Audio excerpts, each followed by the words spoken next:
Bon, vous êtes nombreux et nombreux, ça me fait vraiment plaisir. Je ne sais pas si dans votre entourage, vous avez des personnes qui sont à la fois des amis et à la fois des mentors. Je sais pas, je pense que c'est assez rare. Et Pierre, il cumule ces casquettes-là. Comme j'ai dit un peu hier, c'est toujours le bon mentor. Le bon mentor qui ne montre pas l'arrivée, il montre juste la prochaine marche. Il vous fait progresser. Et c'est vraiment une sensation que j'ai eue très rapidement avec Pierre. C'est-à-dire, bon, on s'est tout de suite trouvé, tout de suite amusé, tout de suite une sympathie qui s'est créée entre nous très rapidement, surtout en jouant au ping-pong. Où je gagne à chaque fois, évidemment.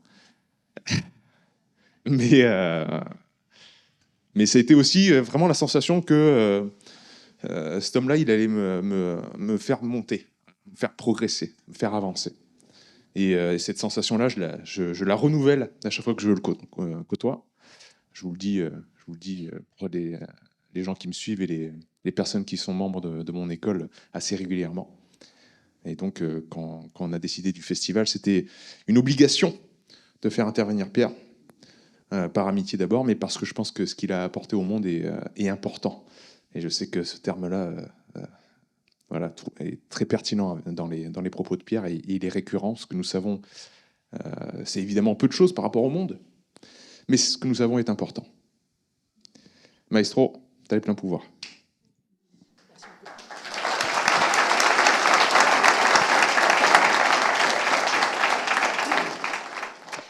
Bien, bonjour à tous. Je suis bien évidemment ravi d'être là aujourd'hui avec vous. Ça fait un petit moment que je vraiment piétine d'impatience de vous partager tout ce que j'ai à vous partager aujourd'hui. Je voudrais quand même, bien évidemment, avant de commencer, faire des remerciements. C'est ce qui se fait d'habitude, mais là, c'est vraiment indispensable parce que cet événement-là, il a demandé quand même beaucoup d'efforts, beaucoup d'investissements. Donc, je tenais vraiment à remercier, bien évidemment, Pierre pour son invitation.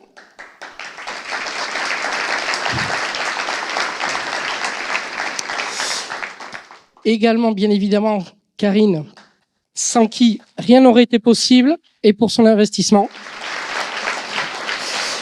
Et bien entendu, pour chacun d'entre vous qui est venu, qui avait fait l'effort de venir pour permettre que cet événement ait lieu, et encore plus, je dirais, pour les personnes qui ont vraiment soutenu ce projet en venant animer tous les ateliers qu'il y a eu. Donc, vraiment du fond du cœur, merci beaucoup.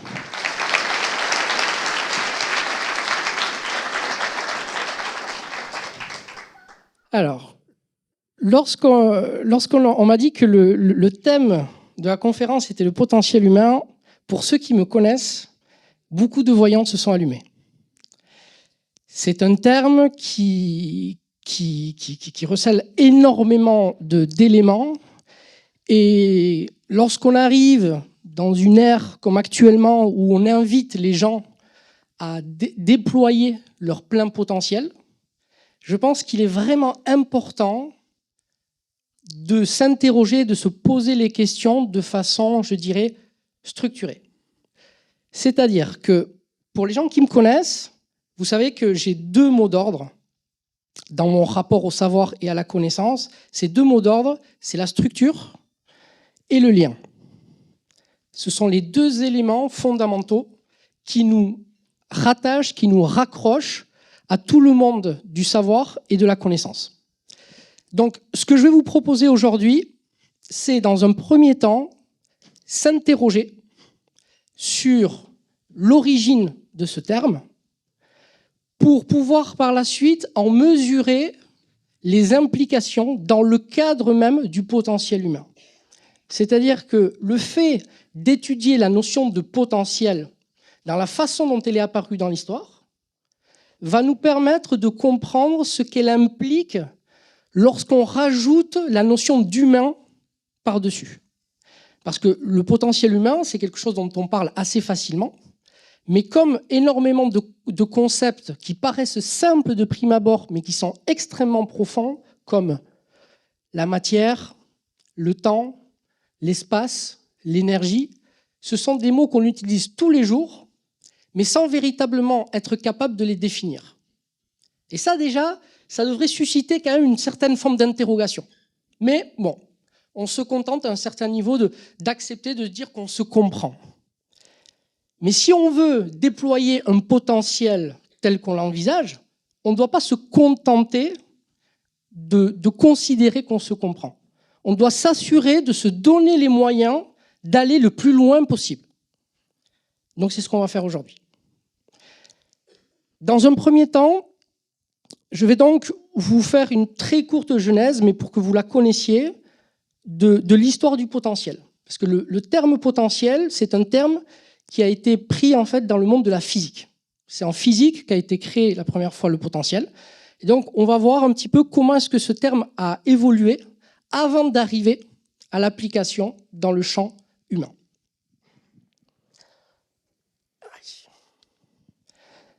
Donc, la notion, là on parle bien de notion de potentiel, qui, comme nous allons le voir, est étroitement reliée à celle de champ, a été introduite en 1777 par Joseph-Louis Lagrange à propos de la gravitation.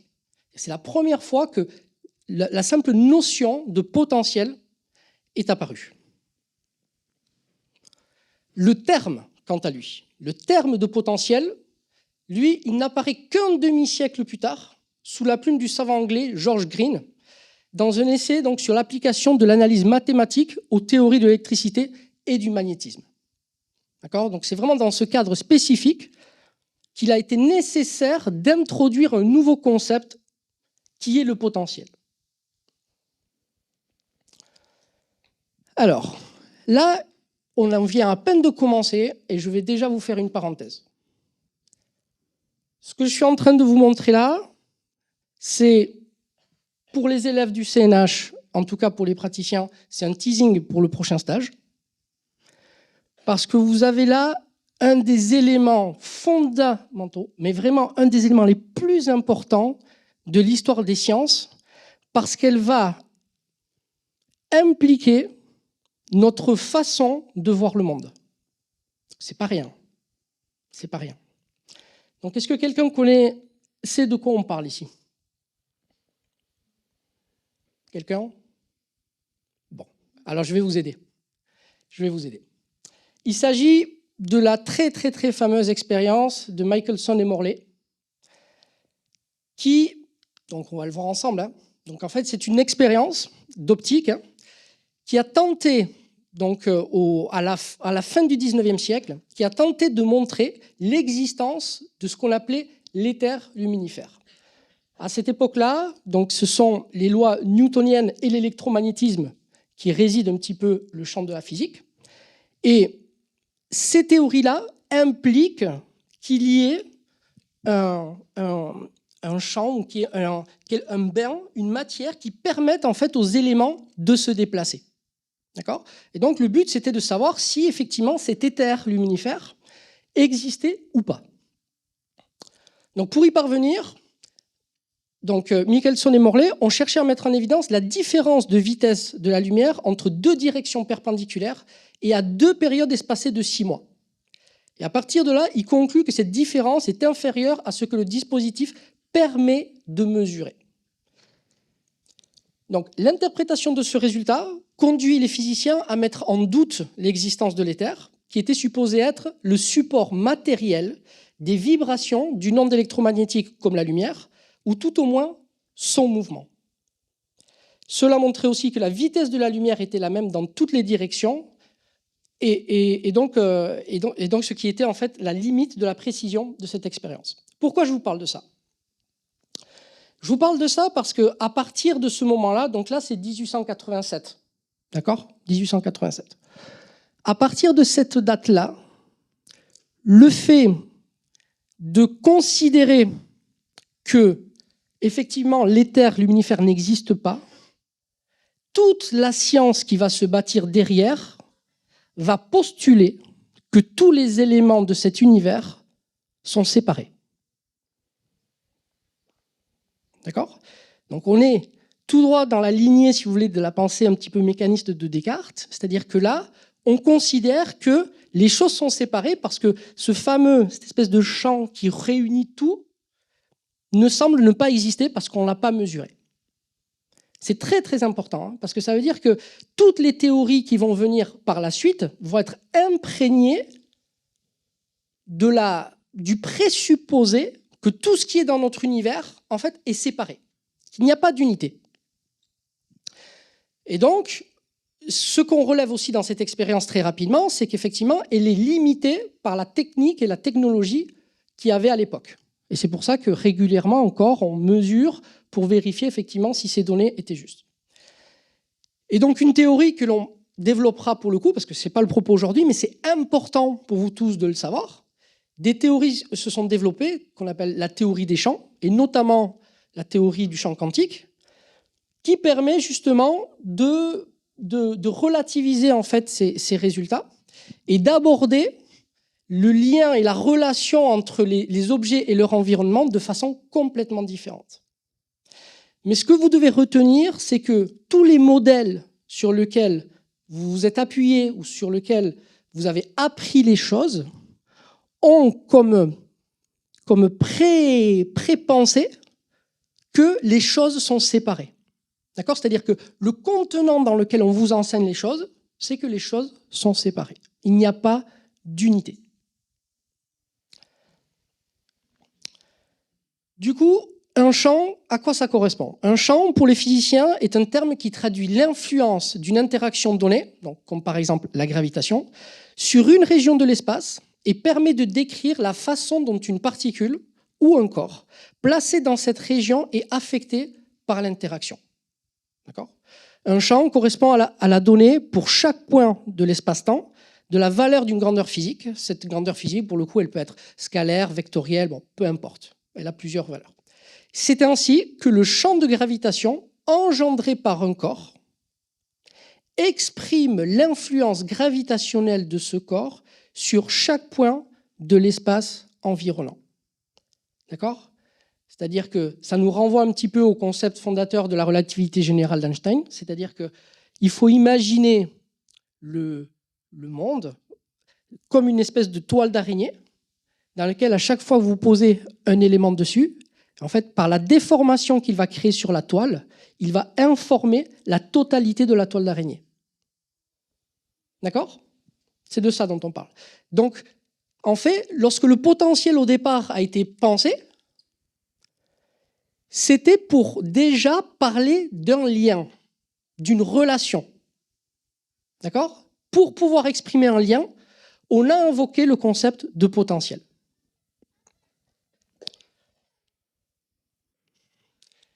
Le concept de potentiel est tout aussi fécond dans le domaine de l'électromagnétisme, donc avec la notion de ce qu'on appelle potentiel vecteur. Le potentiel vecteur du champ magnétique, ou potentiel vecteur, est une quantité physique assimilable à un champ de vecteur intervenant en électromagnétisme. Je refais une petite parenthèse très rapide. Très souvent, quand on va aborder des concepts comme ça, de la physique, qui peuvent, pour certains peuvent paraître très très abstraits, l'exercice que je vous propose là, il est très court, ne vous inquiétez pas, il est très important, parce que ce que je vous demande, ce n'est pas de comprendre tout ce qui est dit là, tout ce qui est écrit, c'est d'essayer de prendre un peu de recul pour essayer de trouver les dénominateurs communs parmi tous les éléments que je vous apporte. D'accord ? Je vous ai parlé du champ, je vous ai montré qu'en fait, ce qui était important, c'était de comprendre qu'il y avait du lien qui se créait et que ça impliquait du coup l'apparition du concept de potentiel. Là, on voit encore qu'il apparaît dans un autre champ, et donc on va se demander pourquoi est-ce qu'il apparaît. Et là, de la même façon, on le voit. On voit que donc, cette valeur, on nous dit qu'elle n'est pas directement mesurable. Donc, elle n'est pas directement mesurable, mais sa présence est intimement liée à celle d'un champ électrique et ou d'un champ magnétique. C'est-à-dire qu'on a quelque chose qu'on n'est pas capable de mesurer, mais dont la présence se manifeste par la relation entre le champ et l'électromagnétisme. D'accord ? On continue. Donc, bon, ça, c'est un détail après. Bien que d'abord a été introduit uniquement en tant qu'outil mathématique, en mécanique quantique, il a une réalité physique, comme l'a montré cette expérience. Ça, c'est un détail, c'est pas grave. Ensuite, au champ électrique est associé le potentiel électrique, sur lequel se fonde la notion de tension électrique. la tension, et c'est là où vous devez être attentif, la tension entre deux points est simplement la différence de potentiel entre ces deux points. Je ne sais pas si vous voyez où je veux en venir petit à petit, mais là, on se rend compte que l'univers par lequel arrive la notion, le concept de potentiel, c'est pour faire émerger en fait la notion de lien. Et il semble improbable de concevoir un potentiel sans qu'il y ait du lien. OK. Lorsqu'un potentiel peut être associé à un champ, ce dernier devient d'une certaine façon redondant puisque le potentiel condense toute l'information qu'il porte. Mais la correspondance n'est pas biunivoque. À un même champ peuvent être associés différents potentiels. En fait, une infinité, car on peut ajouter arbitrairement n'importe quel nombre constant à la valeur du potentiel en tout point, sans changer le champ qui lui correspond, puisque le gradient d'une fonction constante est nul. Attendez. Cette diversité peut être mise à profit pour choisir le potentiel le plus commode pour effectuer des calculs. Les résultats obtenus in fine sont naturellement indépendants du choix particulier du potentiel qui est fait. Et ce que vous devez retenir, c'est ça. C'est que dans le cas de l'électricité évoquée, le potentiel n'étant défini qu'à une constante près, seule la différence de potentiel entre deux points possède un sens physique intrinsèque. C'est-à-dire que seule la différence, c'est-à-dire du coup le lien entre les deux, n'a de réelle existence. Ok. On y va progressivement. Différence de potentiel. Le potentiel indique de façon quantitative comment une interaction donnée est susceptible d'agir dans l'espace. C'est ainsi que le potentiel électrique à un point indique l'état électrique régnant en ce point. Étant lié au champ électrique, il permet de prévoir la direction et la vitesse de déplacement des particules soumises à l'interaction considérée. Donc ça, c'est une notion de différence de potentiel qu'il faut connaître. Plus la différence de potentiel entre les extrémités d'un conducteur est importante, plus le courant électrique y circulant est élevé. Donc ça, c'est lié à la loi de Ohm. Et donc, une différence de potentiel et une différence de potentiel électrique entre deux points agit en quelque sorte comme une dénivellation. D'accord ? C'est-à-dire qu'en fait, la différence, le lien qui est créé entre les deux, va ouvrir la voie, va ouvrir un chemin qui ne préexistait pas avant qu'il existe ce lien dans le différentiel de potentiel. Donc en fait, le potentiel, au travers de la différence, amène des espèces des propriétés émergentes. D'accord ? Donc, dénivellation qui invite les particules à descendre dans le sens de la plus grande pente. Okay ? Ensuite, je vous donne encore un autre exemple, et après on sera bon. Choisissons par exemple une autre illustration qui est le champ de pesanteur. Le champ de pesanteur terrestre, qui est le champ de gravitation créé par la Terre. Le potentiel associé à ce champ est simplement proportionnel à l'altitude du point considéré. Encore une fois, le potentiel n'a pas de valeur intrinsèque, elle n'existe pas en tant que telle, c'est une valeur en rapport avec deux éléments. Un corps a donc tendance à rejoindre spontanément, et ça c'est la conséquence, le potentiel le plus bas, c'est-à-dire l'altitude la moins élevée, et c'est effectivement ce qu'il fait lorsqu'il chute. C'est ce que l'on peut constater. Le même type d'image se retrouve en chimie, d'accord ? Notamment dans la description des échanges de matière entre deux phases données, par exemple entre l'eau liquide et de la glace. L'énergie potentielle. Donc le concept de potentiel, lui, il établit une relation entre deux notions très importantes de la physique, celles de champ, qui sont étroitement liées à celles de force et d'énergie. À tout potentiel, on peut en effet associer une énergie potentielle, dont l'idée fut déjà évoquée, mais avec d'autres termes, par Leibniz au XVIIe siècle. Et Leibniz, lui, du coup, opposait cette force inactive à la force active, c'est-à-dire à l'énergie cinétique liée au mouvement des corps. Donc encore une différence, c'est-à-dire que c'est le delta, la différence qu'il va y avoir entre l'inactif et l'actif, d'accord ? Ceux qui arrivent à faire des liens entre le savoir et la connaissance, qui va permettre en fait de créer et d'animer ce potentiel qui va être lié donc au mouvement des corps. L'énergie potentielle représente donc l'énergie acquise ou perdue par un objet physique du seul fait qu'il est potentiellement soumis à l'interaction associée à ce potentiel. D'accord ? Donc c'est encore une fois l'interaction qui va permettre à ce potentiel de subvenir. À l'interaction électrique est par exemple associée une énergie potentielle électrique obtenue en multipliant le potentiel électrique par la charge électrique, qu'elle soit positive ou négative, de la particule considérée. À l'interaction gravitationnelle est de même attachée une énergie potentielle de gravitation obtenue en multipliant le potentiel de gravitation par la masse de l'objet considéré. Si ce dernier vient à tomber dans le vide, son énergie potentielle se transforme progressivement en énergie cinétique et son énergie totale. Donc c'est énergie potentielle plus cinétique reste constante.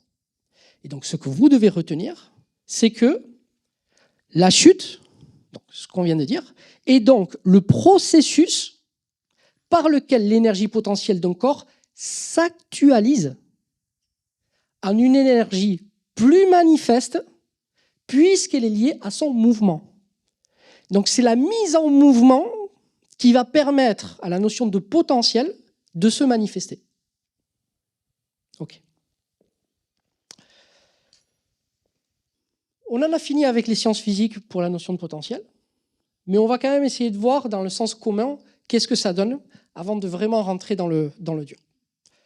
Sorti des sciences physiques, le potentiel n'a à peu près aucun rôle direct au sein des sciences humaines et sociales, contrairement par exemple à ce voisin de compétences, dont l'usage est accrédité du côté de la linguistique ou même de la capacité, qui est employée par les expérimentalistes tout autant que par la psychologie philosophique.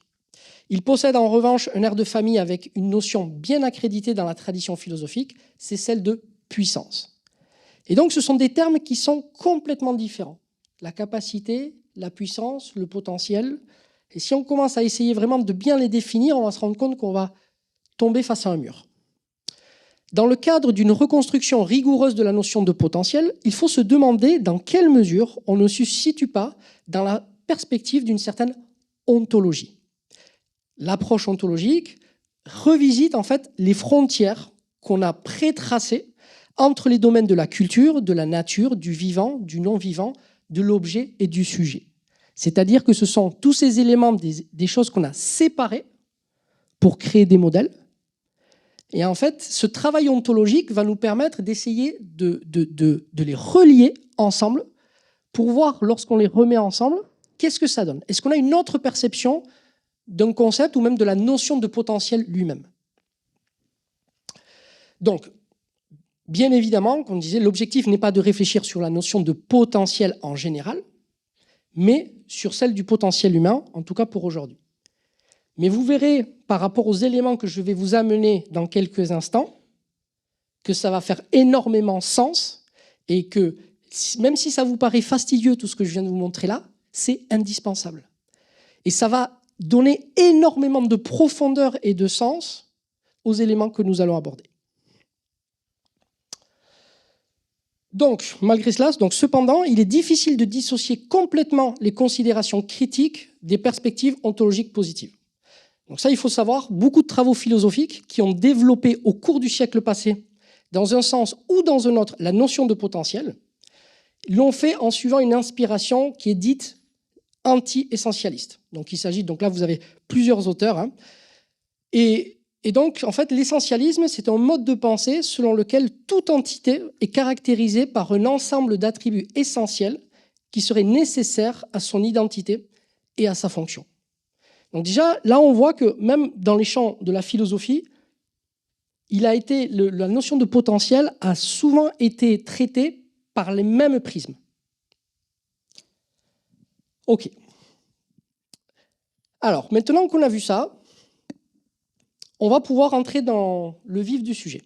Ça, c'était vraiment une introduction dans laquelle il est important de créer un cadre pour savoir de quoi on parle quand on parle de ce dont on parle. Ça paraît banal ce que je dis, mais c'est une question qu'on devrait systématiquement se poser.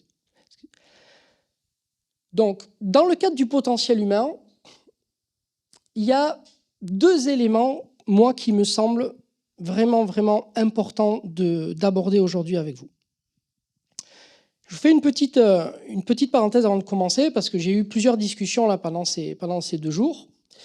Et on discutait un petit peu donc, des différents projets que j'avais en tête, et notamment d'un phénomène qui est très important à prendre en considération pour comprendre pourquoi les sciences actuellement sont dans l'état dans lequel ils se trouvent. On parlait notamment des concepts fondamentaux comme ceux qu'a abordé Pierre, qui sont donc l'homéostasie, l'hormèse et l'homéorésie. Ce sont des concepts qui sont vraiment révolutionnaires, mais notamment pour l'homéostasie et l'hormèse, ce sont des concepts dont on parle, donc qui datent quand même du 19e siècle, d'accord ? Et on en parle en 2023 exactement avec les mêmes termes qu'au 19e siècle. Et ça, c'est pas normal. C'est pas normal parce qu'il y a eu énormément de révolutions dans les sciences biologiques depuis. Dans les années 90, on va le voir, il y a eu énormément de révolutions. Et notre façon de voir le monde, et donc le vivant, a énormément changé. Et pourtant, on parle d'un des concepts fondateurs des mécanismes de régulation du corps qu'est l'homéostasie, avec les connaissances qu'on avait en fait au 19e siècle. Ça veut dire quelque chose de très fort. Ça veut dire qu'on n'a pas mesuré les implications des révolutions scientifiques qui ont eu lieu dans les sciences de la matière. Et ça, il y a vraiment une raison particulière. Ça, c'est Jean Stone, justement, qui l'expliquait dans son ouvrage. C'est que depuis la Renaissance jusqu'à nos jours, il y a eu approximativement 100 ans d'écart entre le moment où il y avait une révolution scientifique dans les sciences de la matière, dans les sciences physiques, et le moment où ça arrivait, ça atteignait les sciences de la vie et de la conscience. Donc ça veut dire qu'il y a un décalage énorme alors que la révolution a déjà eu lieu.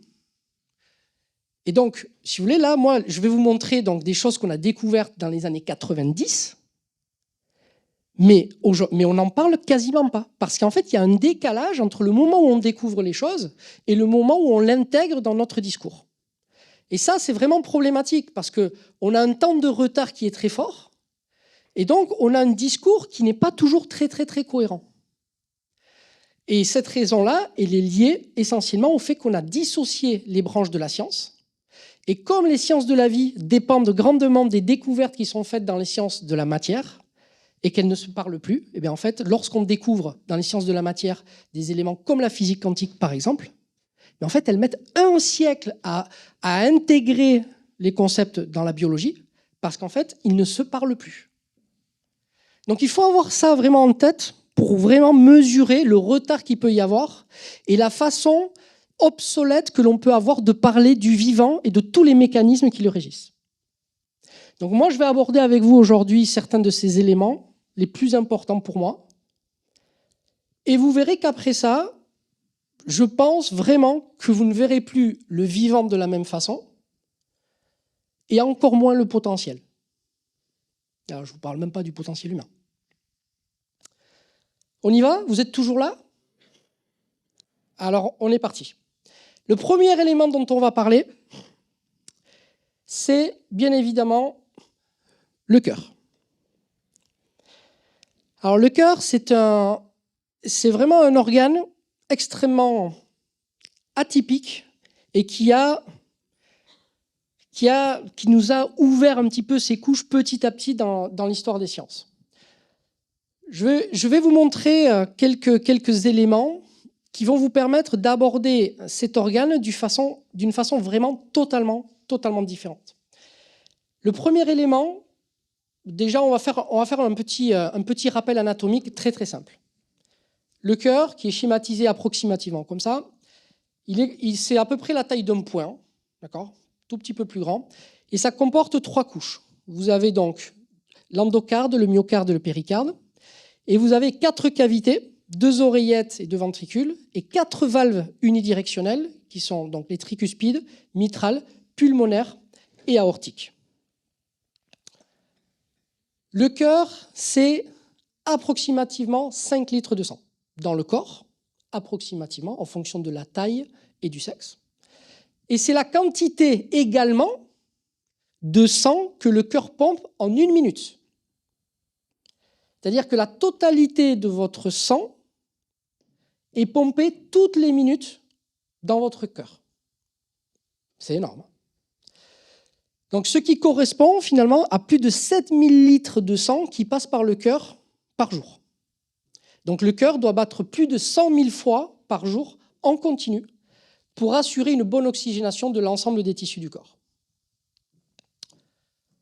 Un autre élément très important, et ça vous le verrez dans le cours d'embryologie qu'on a mis en place, c'est que le cœur est l'un des premiers organes à se mettre en place.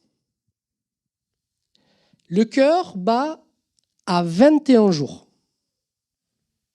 Alors, je ne sais pas si vous le resituez, 21 jours, à quoi ça correspond. C'est-à-dire que par rapport à la sensation même que peut avoir la future maman, ou le fait de savoir qu'elle est enceinte ou pas, mais le cœur est déjà en train de battre. Et 21 jours, là je vous l'ai montré, vous voyez à quoi ça correspond? Donc vous avez une ébauche de la tête, évidemment, du système nerveux commence à peine à se mettre en place, et la colonne vertébrale. Et ici, vous voyez que l'embryon fait 1/10 de centimètre. 1/10 de centimètre. Je ne sais pas si vous arrivez à vous le figurer. Et vous avez déjà votre cœur qui bat. Je vais vous parler du premier élément qui est passé pour moi beaucoup trop sous les radars et qui a un rapport, en fait, donc du coup, je vais vous parler de la cohérence biochimique, qui est le fait que le cœur, pour ceux qui ne le savent pas, est une glande endocrine. Je ne sais pas si vous le saviez. On le sait depuis les années 90. Donc effectivement, même pas 80, les années 80. Donc en 1981, des recherches qui ont été menées par les scientifiques canadiens Adolfo de Bolt et Harold Sonnenberg ont découvert que le cœur est également une glande endocrine productrice d'hormones. Le facteur natriurétique auriculaire, donc le FNA, est une hormone polypeptidique essentiellement synthétisée par l'atrium droit du cœur. Donc vous avez une zone du cœur dont le rôle est spécifique pour produire une hormone. Et c'est une hormone donc, qui participe à l'homéostasie du sodium et du potassium. Pour ceux qui ont des notions de biochimie, vous voyez bien que là, le sodium, le potassium, je veux dire, c'est vraiment ce qui va toucher à l'ensemble du système. Et donc, en agissant en fait, sur l'excrétion rénale et possède donc une action vasodilatatrice. Cette hormone est normalement produite sous l'effet de l'étirement mécanique de la paroi de l'atrium droit du cœur par ces cardiomyocytes endocriniens en cas d'hypertension et favorise ainsi par son action la baisse de la pression artérielle. Il participe ainsi à la fonction endocrine du cœur. Donc déjà, on dépasse un petit peu le stade de la simple pompe qui va générer juste un mouvement de flux sanguin. Deuxième élément, cohérence neurologique. Est-ce que vous avez déjà entendu parler de la neurocardiologie? Ça, c'est les années 90. Donc en 91, le docteur Andrew Armour, donc l'université au Canada, est un des premiers à avoir découvert que le système nerveux du cœur est un réseau complexe de plusieurs types de neurones organisés en circuits élaborés, indépendants des neurones cérébraux. C'est-à-dire qu'il a découvert un système neuronal au sein même du cœur. D'accord ? Donc le cœur possède son propre système nerveux intrinsèque, qu'on appelle le SNI, ainsi qu'un réseau de nerfs fonctionnellement sophistiqué. Décrit comme le cerveau du cœur, contenant plus de 40 000 neurones, Ce petit cerveau donne au cœur la capacité d'évoluer de façon indépendante, traiter l'information, prendre des décisions et démontre même un type d'apprentissage et de mémoire. En substance, il semble que le cœur soit vraiment un système intelligent. Ce système nerveux, donc du cœur, SNI spécifique, est suffisamment développé pour être considéré comme fonctionnant comme un cerveau, donc le cerveau du cœur. Le cœur, via des messages neuronaux, va influencer l'activité cérébrale dans des proportions bien plus importantes que le cerveau ne le fait vers le cœur.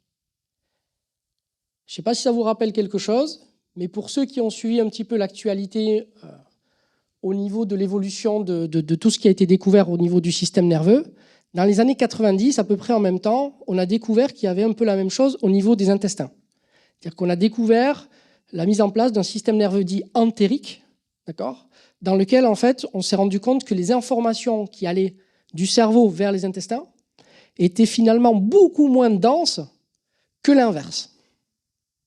Et bien là, on se rend compte de la même chose pour le cœur. Donc, le cœur a une influence plus importante sur le cerveau que l'inverse.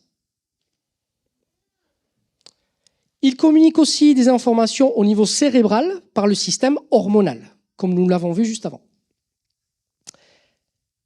Chaque battement de cœur génère une onde de pression sanguine qui circule très rapidement à travers les artères, beaucoup plus vite que le sang lui-même.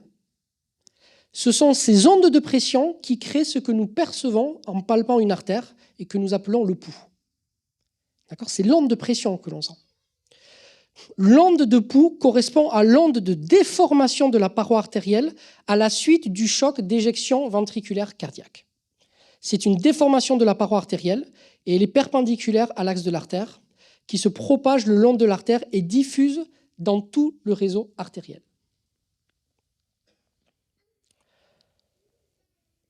Donc, comme nous l'avons vu, bien que le cerveau contrôle en grande partie le fonctionnement du cœur, en cas de communication défaillante entre ces organes, ce dernier dispose de son propre centre de contrôle, donc qui est appelé système nerveux intra-entérique, ou le SNI, c'est le même, qui se charge de corriger certaines anomalies locales.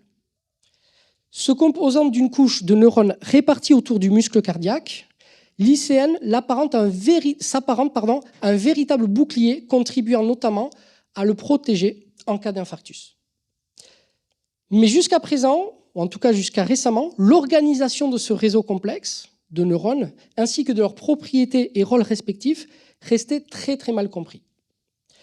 Une équipe de chercheurs de l'université Thomas Jefferson, dont les travaux ont été présentés dans la revue eScience le 26 mai 2020, a donc réalisé la première cartographie en 3D de cet ICN, donc chez le rat, afin de mieux comprendre le fonctionnement de ce système situé au carrefour de la neurologie et de la cardiologie. Donc, grâce à cette modélisation en 3D, les scientifiques ont découvert que les neurones qui composent le système nerveux cardiaque sont positionnés près de certaines structures cardiaques clés, comme le nœud sinusal qui contrôle le rythme cardiaque. L'analyse de l'expression génétique de chaque neurone a également mis en évidence une diversité d'identités moléculaires ou de phénotypes jusqu'alors totalement inconnus. Donc, ce qu'ils disent, c'est que nous avons découvert qu'il y a plusieurs types différents de neuromodulateurs et de récepteurs présents. Cela signifie que nous n'avons pas seulement des neurones dans le cœur qui arrêtent et activent l'activité, mais aussi ceux qui peuvent régler avec précision cette activité. C'est-à-dire que ce sont les neurones intrinsèques du cœur qui vont gérer l'aspect précision, l'aspect subtil de tout ce qui va se jouer au sein du cœur. En gros, le cerveau, lui, va traiter vraiment les choses de façon grossière, mais dès qu'il va falloir entrer dans quelque chose de très subtil, c'est à ce système nerveux donc, intracardiaque qu'on va avoir affaire. Et donc là, vous les voyez en jaune, ici. Tac. Et vous voyez il y a un schéma, là, il y a un pattern là qui se dessine. Et on voit qu'ils sont tous localisés sur des lieux vraiment stratégiques. Un autre ouvrage important, et dans cette monographie, donc le docteur Armour décrit l'organisation anatomique du système nerveux qui comprend une hiérarchie complexe de boucles de contrôle de rétroaction imbriquées qui sont organisées en 3 niveaux. Il détaille les interactions qui se produisent entre plusieurs populations de neurones pour maintenir la stabilité cardiovasculaire et maximiser l'efficacité cardiaque, ainsi que le rôle du système nerveux cardiaque dans diverses formes de maladies. Armour discute des données intrigantes documentant le traitement neuronal complexe et les capacités de mémoire du système nerveux cardiaque intrinsèque, indiquant que le cerveau cardiaque peut traiter les informations et prendre des décisions concernant son rôle indépendamment du système nerveux central. Vous vous rendez compte? C'est-à-dire qu'on se rend compte en fait qu'il y a carrément un niveau d'indépendance.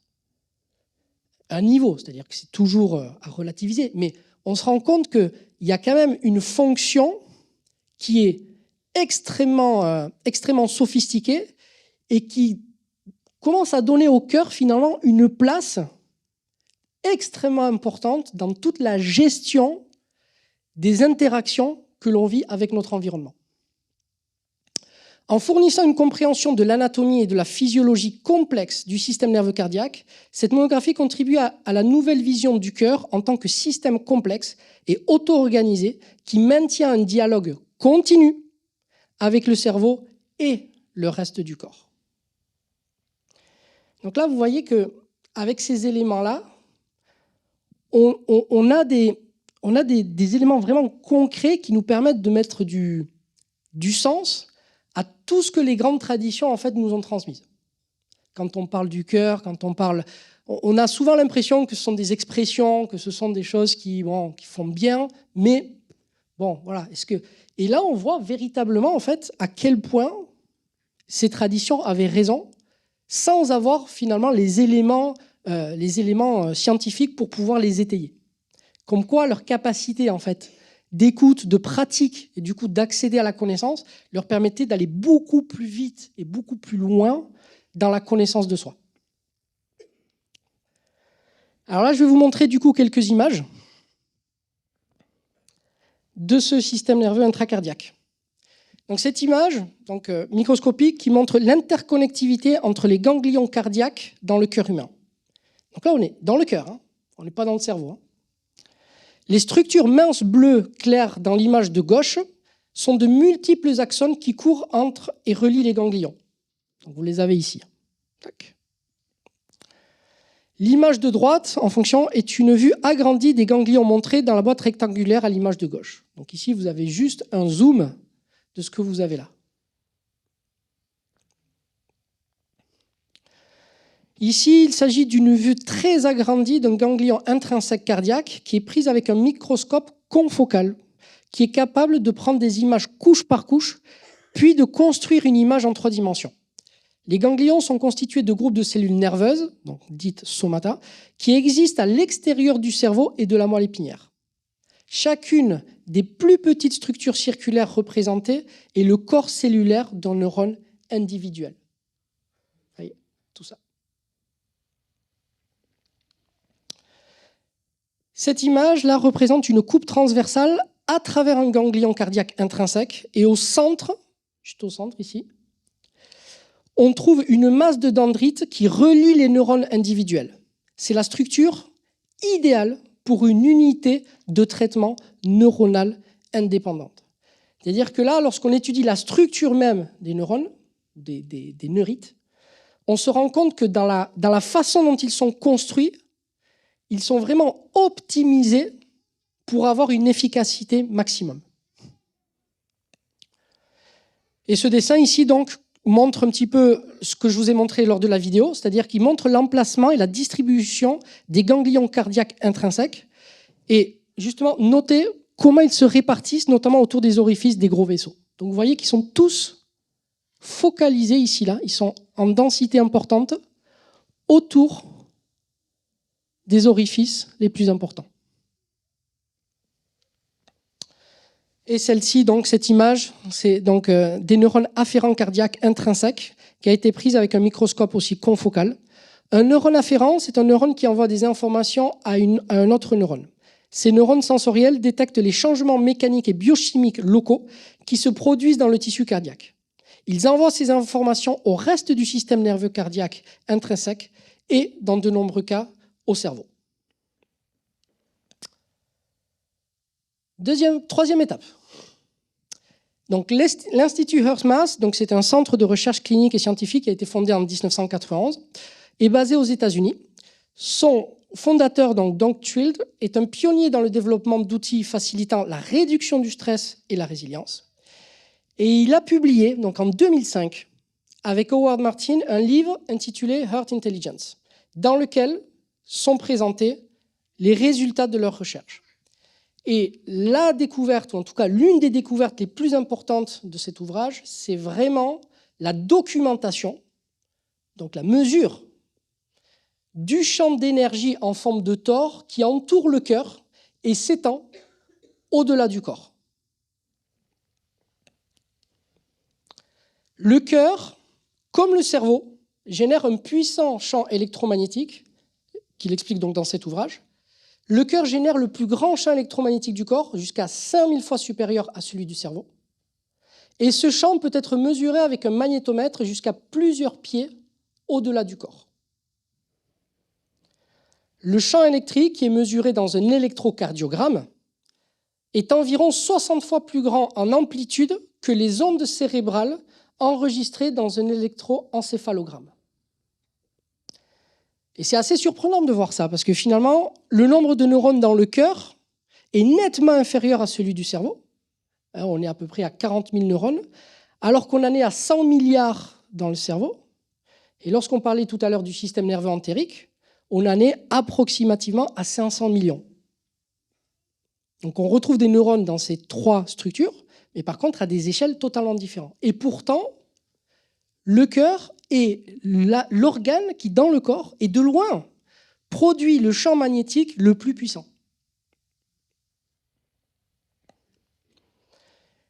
Dans cette étude, les chercheurs ont essayé de déterminer si le champ électromagnétique du cœur, tel que mesuré par un électrocardiogramme chez un individu, pouvait être détecté et mesuré chez une autre personne lorsque la paire était assise à environ 3 pieds l'une de l'autre ou simplement se tenait la main. Et les résultats de cette expérience ont été positifs. C'est-à-dire que les données ont montré que lorsque les gens se touchent ou sont à proximité, un transfert de l'énergie électromagnétique produite par le cœur se produit.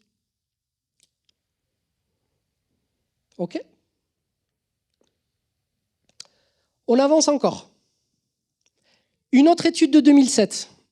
Les chercheurs ont examiné, du coup, s'il existait un échange d'énergie dans le cadre des interactions cœur-cerveau, dans l'une des relations humaines les plus intimes, c'est-à-dire qu'ils vont étudier la synchronisation cœur-cerveau entre la maman et le bébé.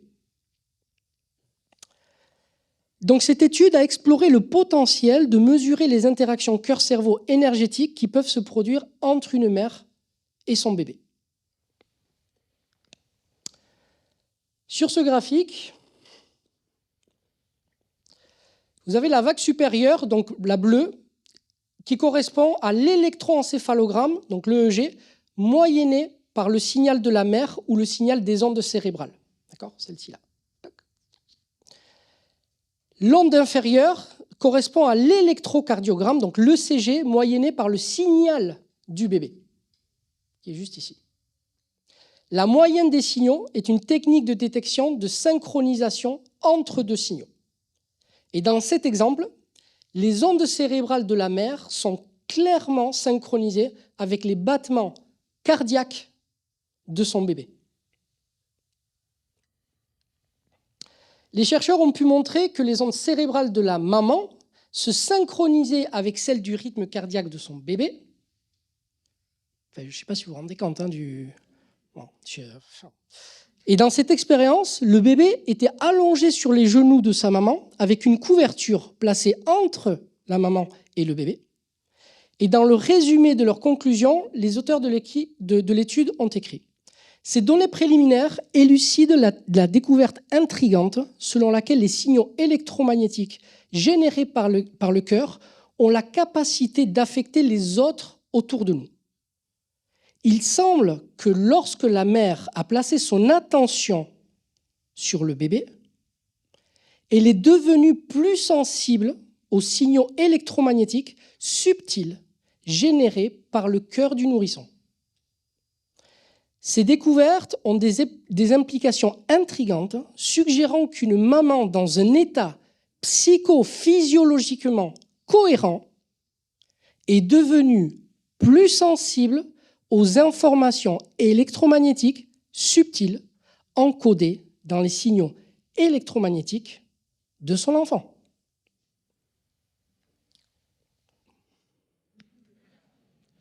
Moi, je dis ça, je dis rien.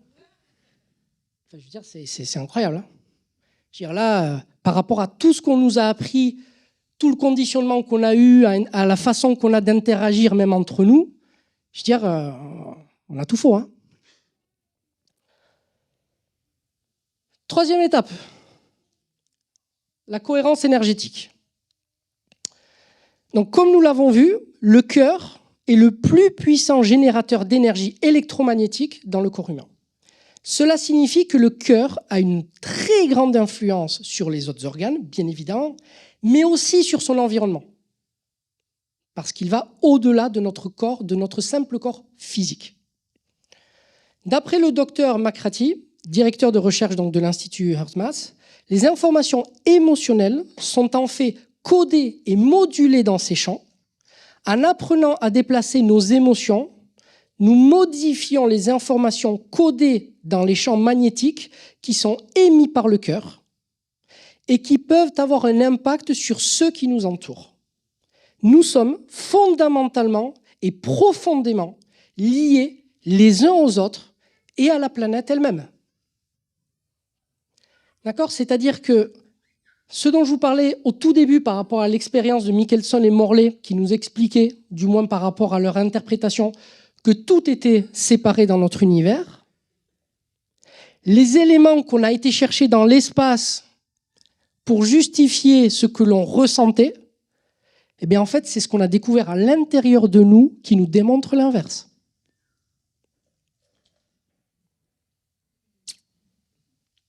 Je dis ça, je dis rien à chaque fois. Hein.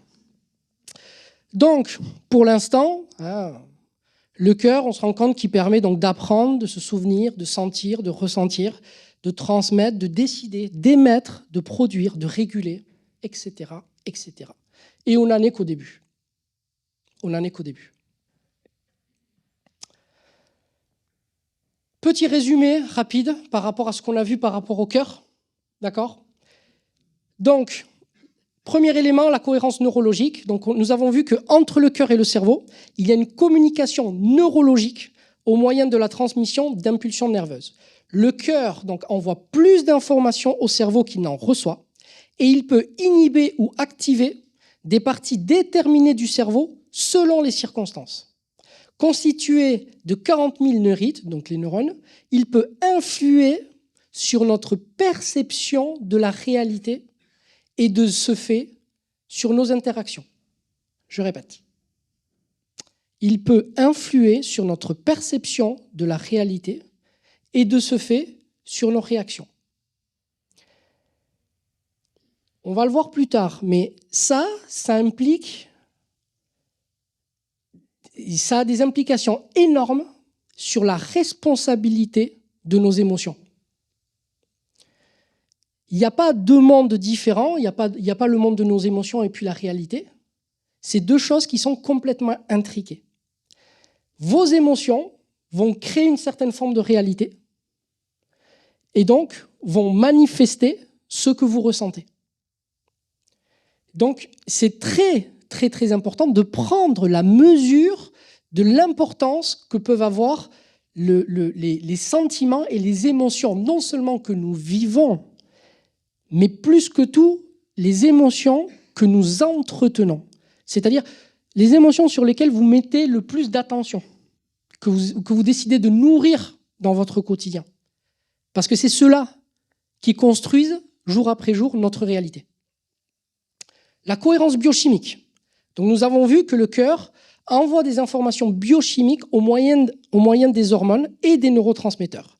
C'est le cœur qui produit donc cette fameuse hormone, l'ANF, celle qui assure l'équilibre général du corps au travers de l'homéostasie. La cohérence biophysique, donc elle se fait au moyen des ondes de pression. Et il semble qu'au travers du rythme cardiaque et de ses variations, le cœur envoie des messages au cerveau et au reste du cœur. Et je vais aller même un tout petit peu plus loin avec vous. Je vais vous donner un petit détail. C'est que les ondes dont je vous parlais, les ondes que produit le cœur et au travers duquel on sent le pouls, cette caractéristique du fait que ce soit une onde fait que l'intégralité des tissus du corps et de notre environnement est informée de ce qui se passe dans notre cœur. Si ce n'était que le sang qui était propulsé par le cœur, l'information véhiculée ne serait indexée que à ce qui est contenu dans le sang. Donc le corps saurait, il n'y a que les zones qui reçoivent le sang qui savent ce que le cœur leur envoie. D'accord ? Mais là, comme c'est une onde, l'onde se propage au travers toutes les couches des différents types de tissus conjonctifs dans votre corps, et même au-delà. Elle s'exprime au travers du champ électromagnétique que développe votre cœur. Cohérence énergétique, donc le champ électromagnétique du cœur est le plus puissant de tous les organes du corps, 5000 fois plus intense que celui du cerveau, et on a observé qu'il varie en fonction de l'état émotif. Quand nous avons peur, que nous ressentons une frustration ou du stress, il devient chaotique et se remet en ordre avec des émotions positives. Et nous savons que le champ magnétique du cœur s'étend de plusieurs pieds autour du corps, c'est-à-dire que tout ce qui nous entoure reçoivent l'information énergétique contenue dans notre cœur. C'est-à-dire que les gens qui sont assis de vous, là, vous partagez des informations, mais pas des informations mentales, des informations qui viennent du cœur de chacun d'entre vous. Ok, je pense qu'on est pas mal pour le cœur. Deuxième étape. La deuxième partie sera consacrée à l'esprit, bien entendu. Bien entendu. Alors que l'esprit, grand sujet, bien évidemment, mais je vais vous amener vraiment dans une direction très, très, très spécifique, parce que ça peut être un sujet très étendu.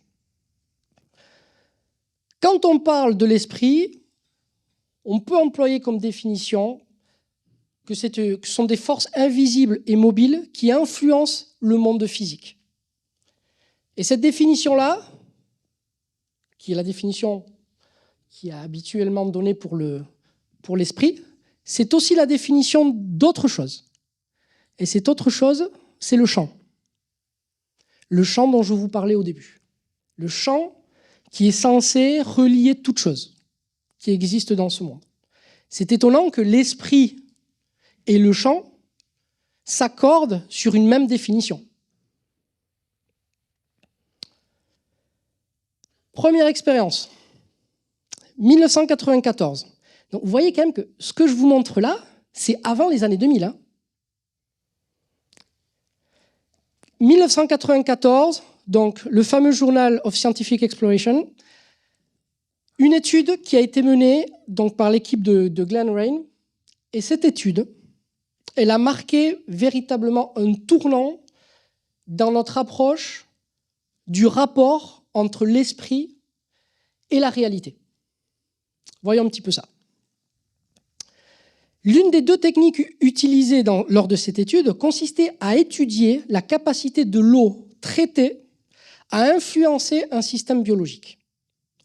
Les changements de conformation de l'ADN humain ont été choisis comme cible biologique car des recherches antérieures ont indiqué que l'intentionnalité dirigée par le cœur provoquait des changements bidirectionnels dans la conformation de l'ADN. Donc vous voyez que déjà, dans ces études-là, on n'attribue plus au cerveau le lieu de la plus grande influence par rapport à ce qui se dégage et par rapport à notre relation au monde, mais que ça se passe au niveau du cœur. Les résultats de cette étude suggèrent que l'eau structurée dans les expériences facilite la tendance spontanée de l'ADN à se rembobiner, diminution de l'absorbance, et ces études s'inscrivent dans le prolongement de recherches antérieures indiquant que l'eau structurée en bioénergie altère la croissance des plantes et des cellules de mammifères en culture. C'est-à-dire qu'elles viennent confirmer des études déjà faites sur d'autres éléments comme les cellules de mammifères ou les plantes. Mais on voit qu'il y a une véritable relation et un impact sur l'ADN. Alors, ce que je voulais vous montrer, c'est que dans cette étude, c'est une étude qui a été refaite à plusieurs reprises et avec lesquelles, à chaque fois, on a eu non seulement une confirmation, mais avec des niveaux de précision extrêmement importantes. Donc, c'est quelque chose qui, aujourd'hui, ne fait absolument plus aucun doute. Donc, je ne sais pas si vous mesurez en fait l'impact et la conséquence de ce travail-là, mais la conclusion, c'est que nos émotions vont avoir une influence sur la forme que va prendre l'ADN. Vous savez que la forme de l'ADN a un rapport très important avec sa fonction. C'est que en biologie, la structure gouverne la fonction, c'est-à-dire que la structure va déterminer comment fonctionne et à quel niveau d'efficacité fonctionne un élément. Et donc, sa structure détermine totalement ce que va être capable de faire cet élément. Donc, l'ADN a une structure qui lui est prédéterminée, et c'est dans cette structure-là qu'il va être le plus efficient. Et donc, on peut imaginer que si on modifie ou si on est capable d'altérer la structure de l'ADN, eh bien, ça va modifier sa fonction. D'accord ? Et donc, ce dont on se rend compte dans cette étude, c'est que, en fonction de nos émotions, l'ADN va changer de forme. Si ça vous fait que ça, moi je suis client, hein, mais c'est incroyable. Bon. Donc, premier élément, parce que là, on va additionner les choses. Donc, premier élément, nos émotions, ce que nous ressentons, d'accord, a non seulement un impact par rapport au tort que je vous ai montré tout à l'heure sur le champ électromagnétique, mais aussi sur la structure et donc sur la fonction de notre ADN. Deuxième élément, l'effet fantôme de l'ADN. Là, ça, c'est un nouveau phénomène donc, qui a été pareil, hein, c'est les années 90. Hein, il y a eu un bloc de révolution comme ça dans les années 90 et il y avait une effervescence incroyable. Donc, l'effet fantôme de l'ADN a été observé pour la première fois en 1995 à Moscou, à l'Académie russe des sciences, comme un effet très surprenant lors des expériences mesurant les modes vibratoires de l'ADN en solution à l'aide d'un spectromètre à corrélation de photons laser. Ces effets ont été analysés et interprétés donc, par le docteur Garyaev et Poponine. Donc on va le voir un tout petit peu plus en détail que le précédent, celui-là, parce que la méthodologie est très importante.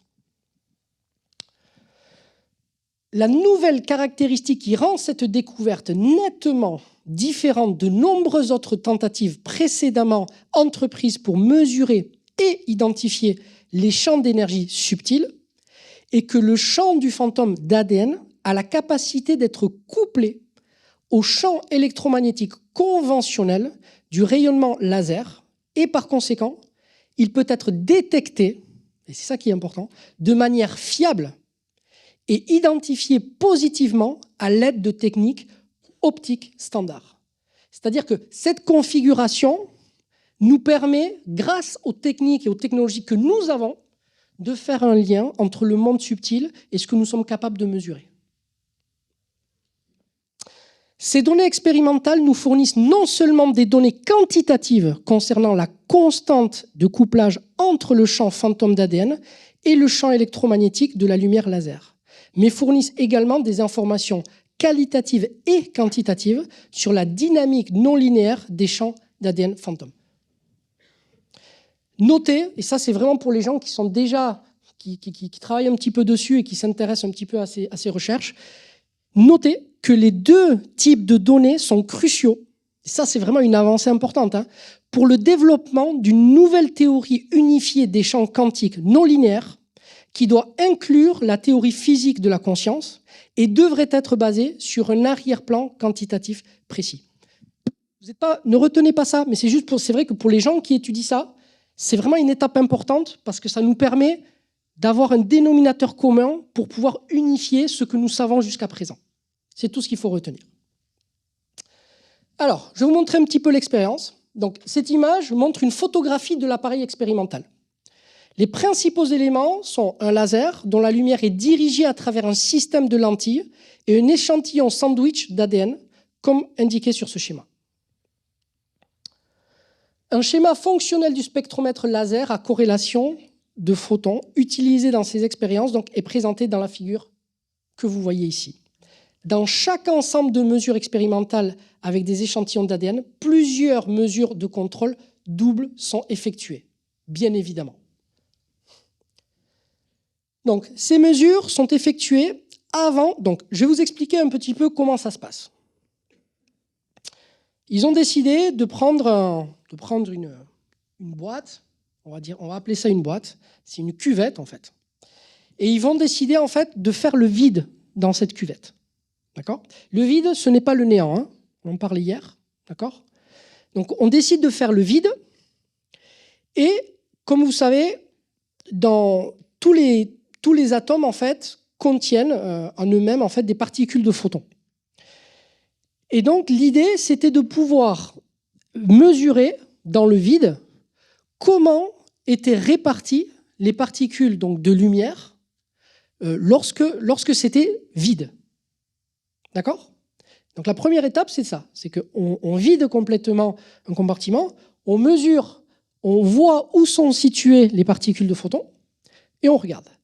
La deuxième étape va consister à introduire de l'ADN humain et remesurer et voir si ça a modifié la disposition spatiale des photons. D'accord ? Donc ce que je vous montre là, c'est le résultat de cette étude. Donc ces mesures sont effectuées, donc ce que vous avez ici, avant que l'ADN ne soit placé dans la chambre de diffusion. D'accord ? Lorsque la chambre de diffusion donc du LPCS est dépourvue d'ADN, donc il n'y a pas encore d'ADN, et qu'il n'y a pas non plus de champ d'ADN fantôme présent, la fonction d'autocorrélation de la lumière diffusée ressemble à celle-ci, donc à celle que vous voyez là. Donc c'est simple, en fait, on mesure, donc on fait le vide et on regarde où sont réparties les particules de photons. Et vous voyez que c'est totalement anarchique. Il y en a un petit peu partout. Ils sont répartis de façon dite aléatoire. OK ? Deuxième étape, donc ce tracé de contrôle typique ne représente que les comptes de bruit aléatoires de fond du photomultiplicateur. C'est-à-dire qu'on ne retrouve vraiment que ce que l'on veut mesurer. Notez sur ce schéma que l'intensité des comptages de bruit de fond est très faible et que la distribution du nombre de comptages par canal est proche du hasard. Je vais vous traduire tout ça.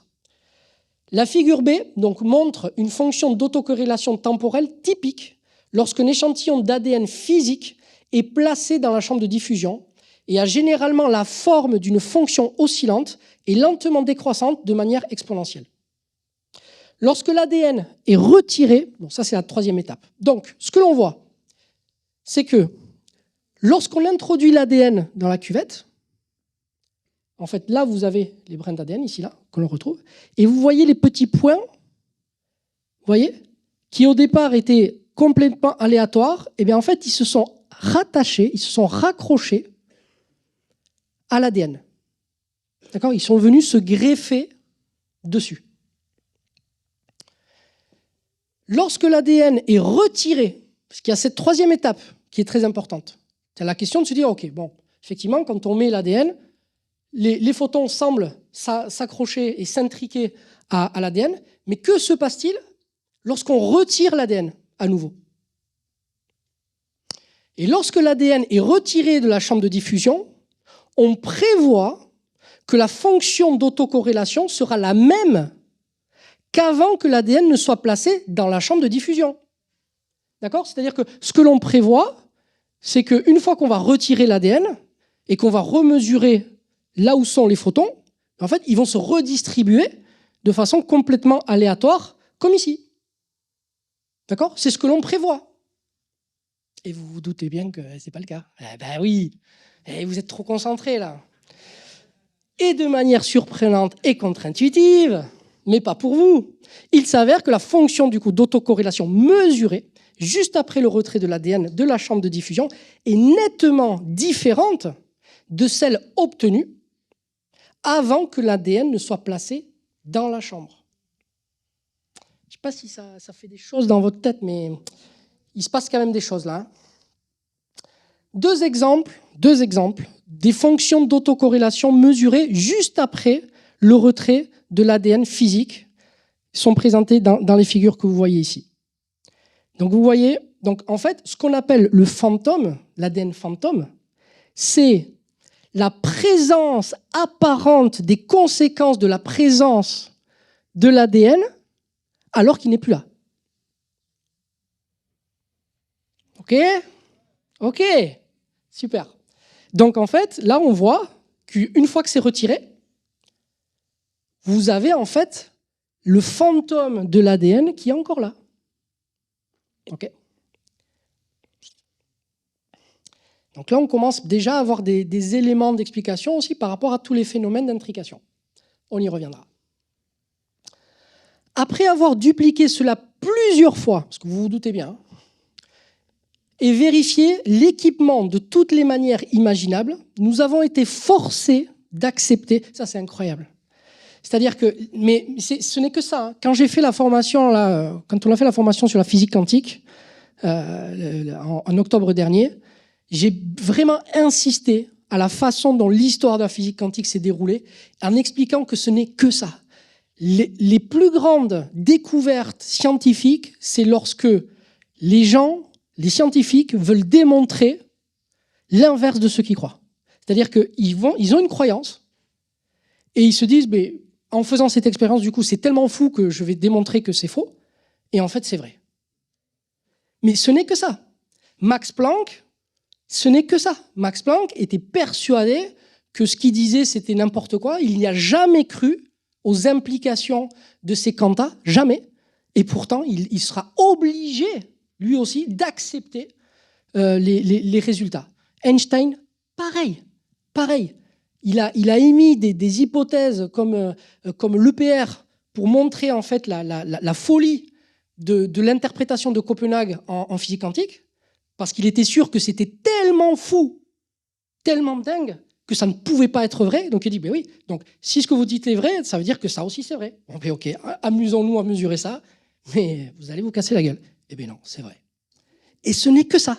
Et là c'est pareil, c'est-à-dire que là, si vous voulez, s'ils avaient démontré, si le premier résultat qu'ils avaient obtenu, c'était en fait qu'il n'y avait rien du tout, que tous les photons se remettaient à leur place, mais ils n'auraient pas revérifié. Ils n'auraient pas vérifié. Là, ils vérifient parce que ça va à l'encontre de leurs croyances. D'accord? Et pourtant, toutes les grandes révolutions, toutes celles dont je vous ai parlé là, elles n'ont eu lieu que comme ça. Ça en dit long. Hein? Donc, nous avons été forcés. C'est le terme forcé qui est employé dans l'article. Hein? C'est pour ça que je l'ai mis en gras. Nous avons été forcés, c'est-à-dire qu'on a été contraints. On nous a mis le couteau sous la gorge là pour on est obligé, on ne peut pas faire autrement. Il n'y a pas d'échappatoire. On a tout fait pour que ce ne soit pas le cas, mais c'est comme ça. Donc, on est forcé d'accepter l'hypothèse de travail selon laquelle une nouvelle structure de champ est excitée par le vide physique. Nous l'avons appelé le fantôme d'ADN afin de souligner, et ça c'est très important, de souligner que son origine est liée à l'ADN physique. Nous n'avons pas encore observé cet effet avec d'autres substances dans la chambre. D'accord? Ça veut dire que lorsqu'on fait cette expérimentation avec d'autres choses que de l'ADN, ça ne marche pas.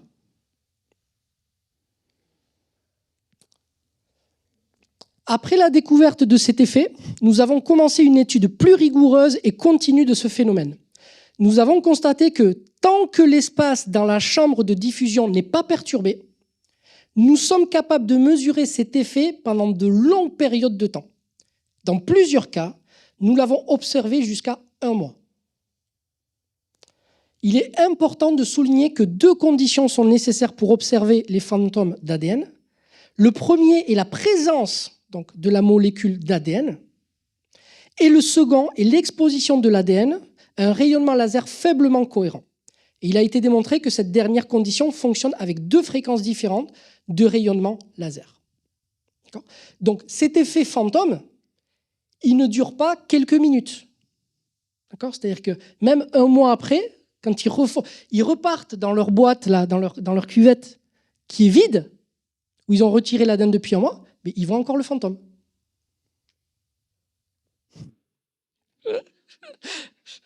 Non, mais moi, à chaque fois, je tombe par terre quand je découvre des trucs chez moi comme ça. Donc, pour ça, je m'attendais à voir des gens par terre. Là. Mais bon, c'est pas grave. C'est pas grave. Je plaisante. Donc, continuons. La découverte la plus importante de ces expériences est peut-être qu'elle offre l'opportunité d'étudier la sous-structure du vide sur des bases strictement scientifiques et quantitatives.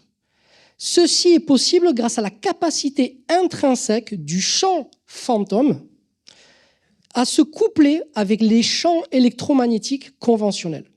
La valeur de la constante de couplage entre le champ fantôme de l'ADN et le champ électromagnétique du rayonnement laser peut être estimée à partir de l'intensité de la lumière diffusée.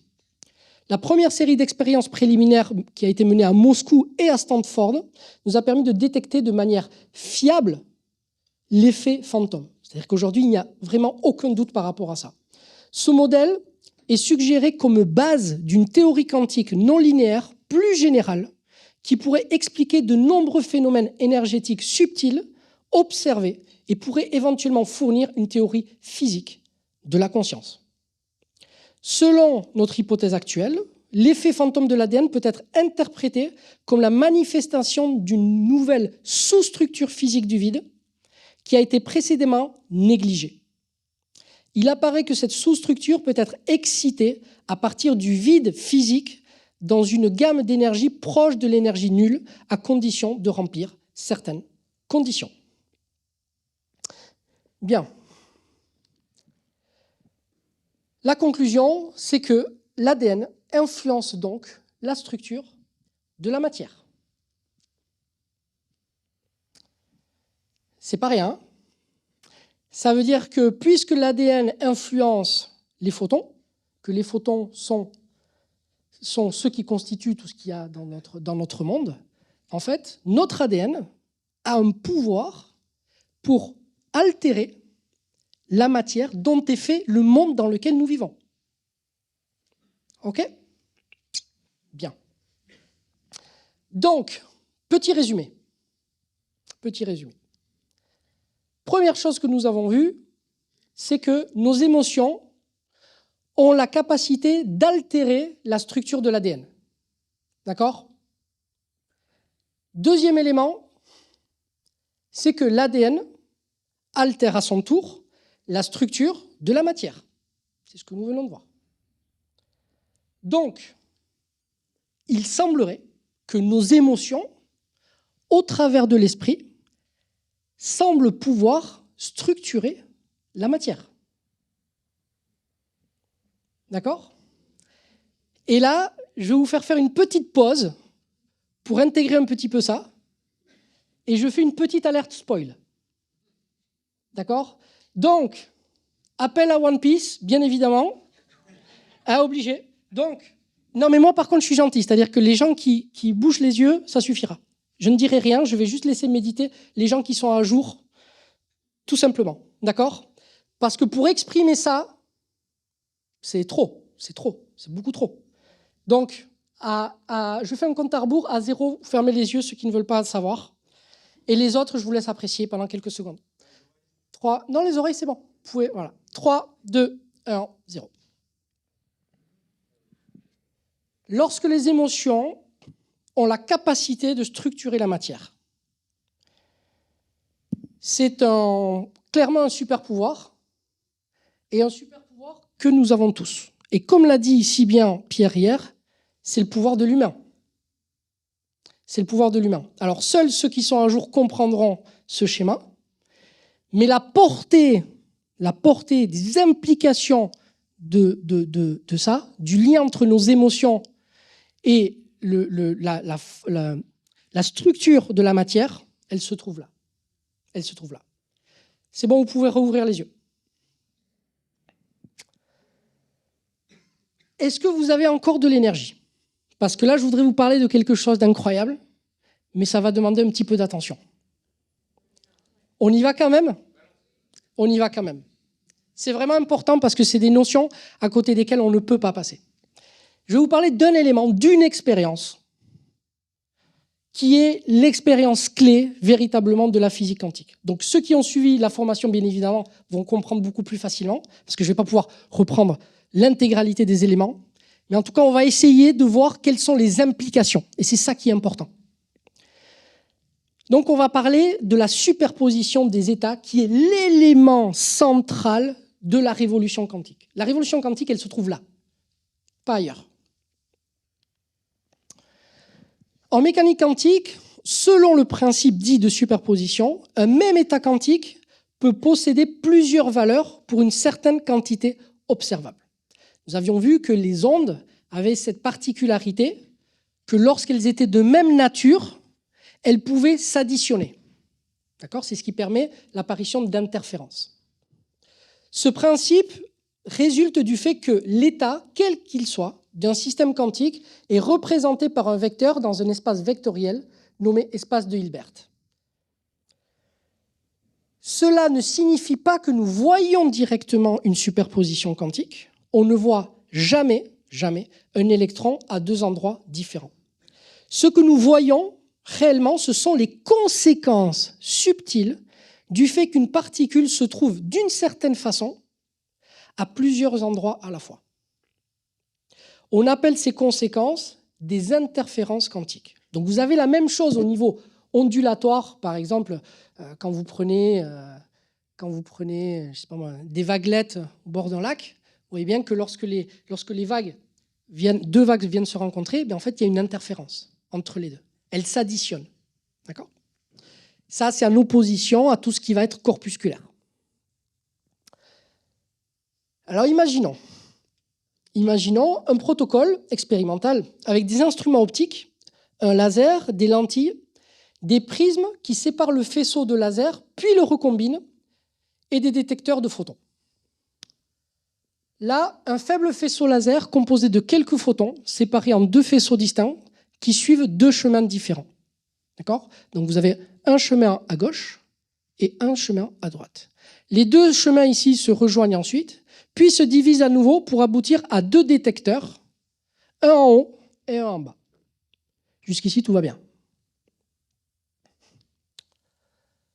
Voici ce qui se passe dans l'expérience. Si on laisse les deux chemins, celui de gauche et celui de droite, libres, les photons finissent tous intégralement dans le détecteur du bas. Ça veut dire qu'aucun n'arrive en haut. C'est ce que l'on a ici. Là, vous voyez les photons ici qui partent. D'accord ? Si on laisse libre en haut et en bas, à chaque fois qu'on observe ici, en fait, ils vont tous aller en bas. Ok, pourquoi pas.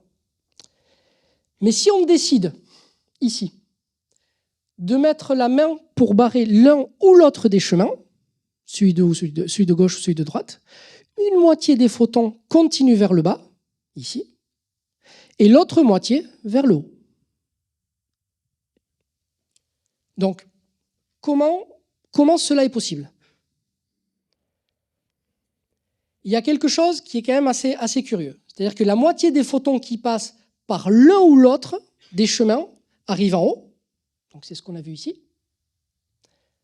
On s'attend donc à ce que la moitié des photons passant par les deux chemins finissent également en haut. Ça paraît très logique. Mais pas du tout. Ils n'arrivent jamais en haut. Alors à ce moment-là, on se demande, mais comment est-ce que la main qui bloque l'un des chemins peut-elle indiquer au photon qui passe par l'autre chemin d'aller vers le haut? Quelle est l'information qui permet d'informer le photon? La disparition des photons dans le détecteur du haut lorsque les deux chemins sont libres est un exemple de ce qu'on appelle l'interférence quantique. Il s'agit d'une interférence entre les deux chemins, celui de droite et celui de gauche. Lorsque les deux sont libres, il se passe quelque chose qui n'advient ni pour les photons qui passent par un chemin, ni pour ceux qui passent par l'autre. Les photons qui vont en haut disparaissent. Que les ondes se comportent ainsi, ce n'est pas quelque chose d'étrange. L'interférence, comme je vous l'ai dit tout à l'heure, l'interférence des ondes est un phénomène qui est extrêmement connu. Les ondes lumineuses, par exemple, ou les vagues dans la mer font ce genre de choses. C'était les interférences dont je vous parlais tout à l'heure, c'est ça. Ça, c'est quand même quelque chose de très très bien connu.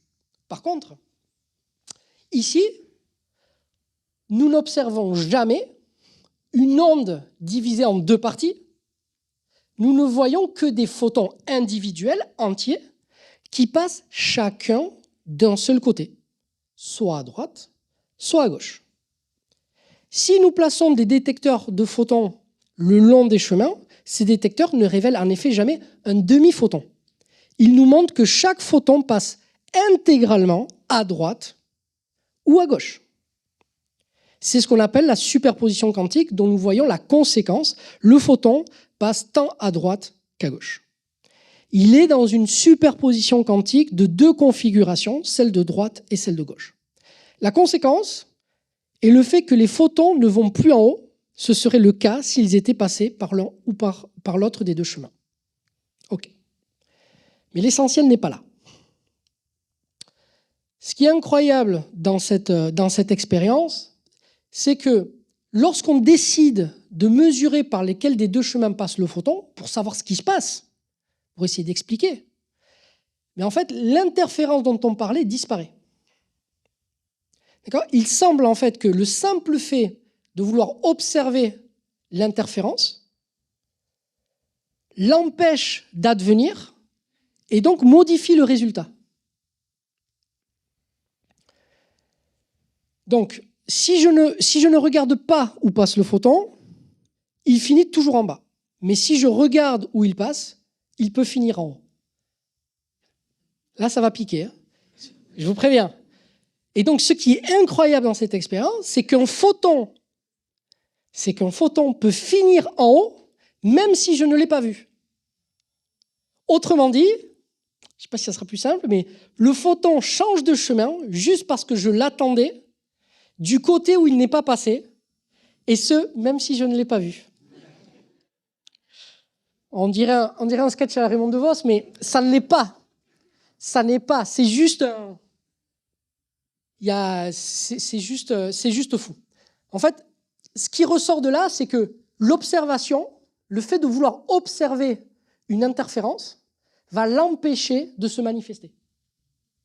Et donc, à chaque fois qu'une expérience comme ça, qui implique des interférences, advient, le rôle de l'observateur va être redéfini.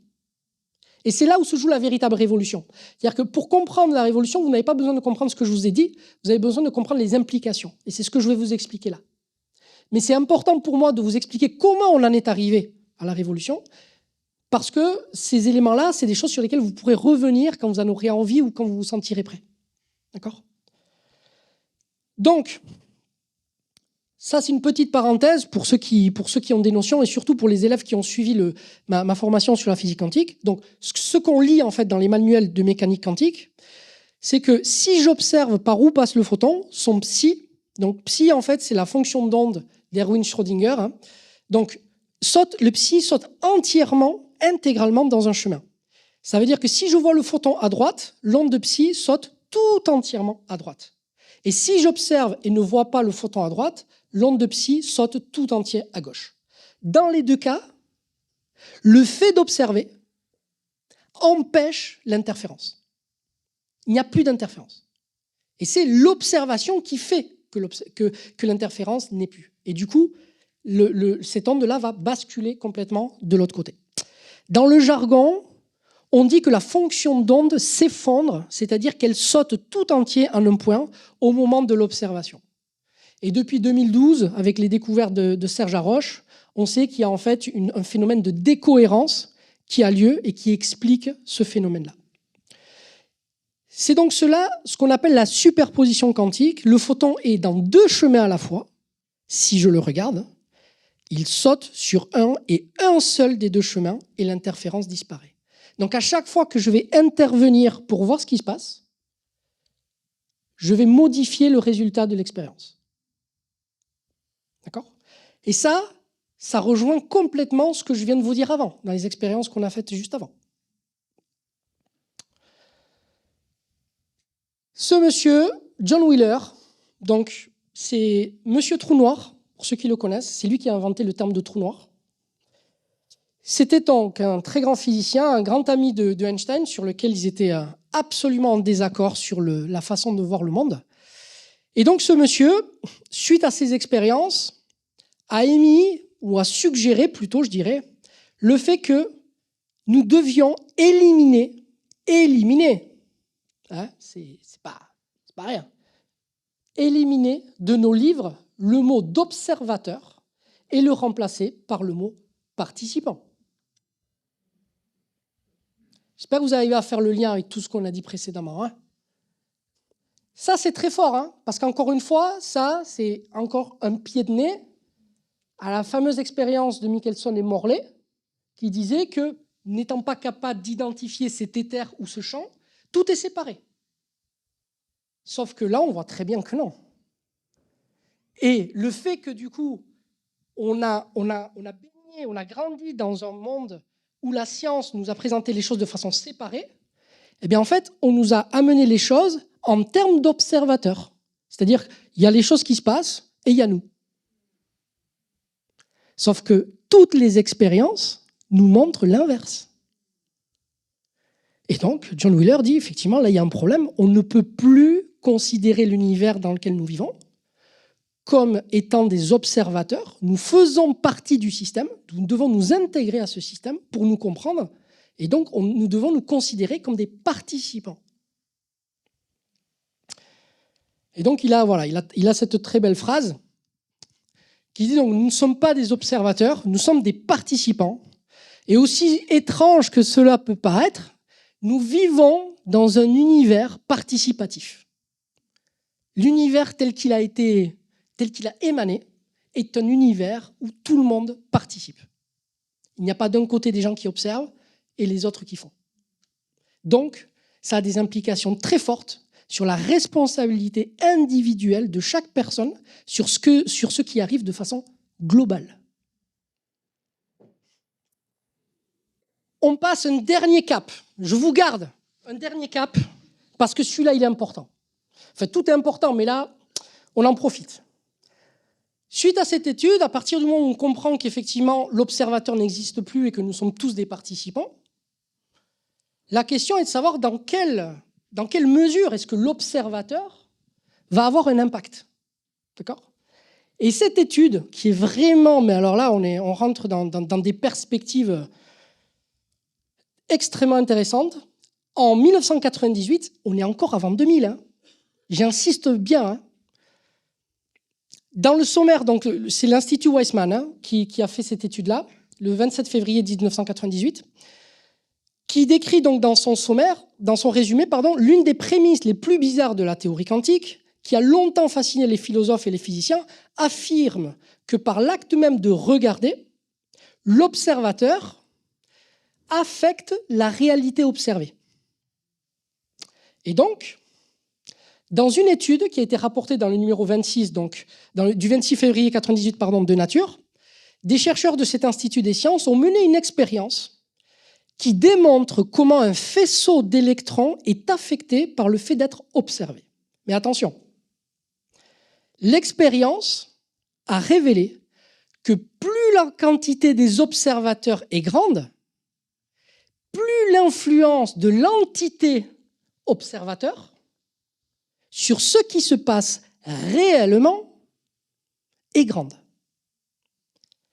Ça veut dire que plus vous impliquez d'observateurs, ou on va dire plutôt de participants à un événement, plus la réalité, c'est-à-dire le résultat qui va en émaner, va être différent. Mais là, je suis fatigué, quoi. C'est incroyable. C'est-à-dire que là, on nous redonne un pouvoir, mais démesuré. Un pouvoir individuel en termes de responsabilité, mais un pouvoir collectif. C'est-à-dire que là, en fait, en gros, ce qu'il est en train de dire, c'est que notre façon de voir collectivement le monde, c'est la réalité. C'est ça que ça veut dire. Donc nous avons effectivement une responsabilité individuelle pour que nos émotions aillent dans le sens où on veut aller, en tout cas dans ce que nous voulons nourrir, ce qui nourrira l'environnement, mais qui permettra aussi, ensemble, de voir une même réalité que nous voulons voir advenir. Ok. Alors.